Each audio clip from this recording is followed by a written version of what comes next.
ఒకసారి నేను నా చిన్ననాటి స్నేహితుడిని చూసినప్పుడు మీరు కొంచెం బరువు పెరిగారు అన్నాను. దానికి అతను అవును, షుగర్, గుండె సమస్యలు కూడా వస్తాయి కదా అన్నాడు. అప్పుడు నేను క్యాన్సర్ కూడా అనే మాట జోడించాను. ఆ క్షణంలో అతను మౌనంగా ఉండిపోయాడు. ఊబకాయానికి క్యాన్సర్కి సంబంధం ఉందా? ఇవాళ మనం తెలుసుకుందాం. చాలా మందిలో బరువు పెరగడానికి కారణాలు రాత్రిపూట ఆలస్యంగా తినటం, ఒత్తిడిలో చిరుతిళ్ళు తినటం, చక్కెర ఎక్కువగా ఉన్న పానీయాలు, ప్రాసెస్డ్ ఫుడ్స్, ఎక్కువసేపు కూర్చొని ఉండటం.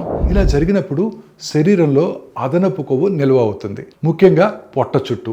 ఈ పొట్ట చుట్టూ ఉండే కొవ్వు సాధారణమైనది కాదు. ఇది ఇన్సులిన్ స్థాయిలను ఎక్కువగా పెంచుతుంది, శరీరంలో ఇన్ఫ్లమేషన్ అంటే వాపును పెంచుతుంది, హార్మోన్స్ సమతుల్యతను చెడగొడుతుంది.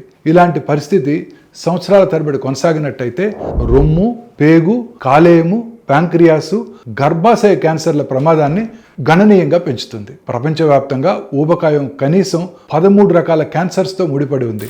భారతదేశంలో జీవనశైలి మార్పులతో పాటు ఈ సమస్య కూడా వేగంగా పెరుగుతోంది. కొన్ని ఆహారాలను పూర్తిగా మానేయాల్సిన అవసరం లేదు, చిన్న చిన్న నిరంతర మార్పులే సరిపోతాయి. ఇంట్లో వండిన ఆహారం తినటం, కొంచెం కొంచెంగా కదులుతూ ఉండటం, నడక లేదా వ్యాయామము, 7 నుంచి 8 గంటల మంచి నిద్ర, ఇవి మీ జీర్ణక్రియను ఆరోగ్యంగా ఉంచుతాయి, దీర్ఘకాలంలో క్యాన్సర్ ప్రమాదాన్ని తగ్గిస్తాయి. సో ఇప్పుడే మొదలు పెట్టండి. మీ శరీరం మీకు కృతజ్ఞతలు చెబుతుంది.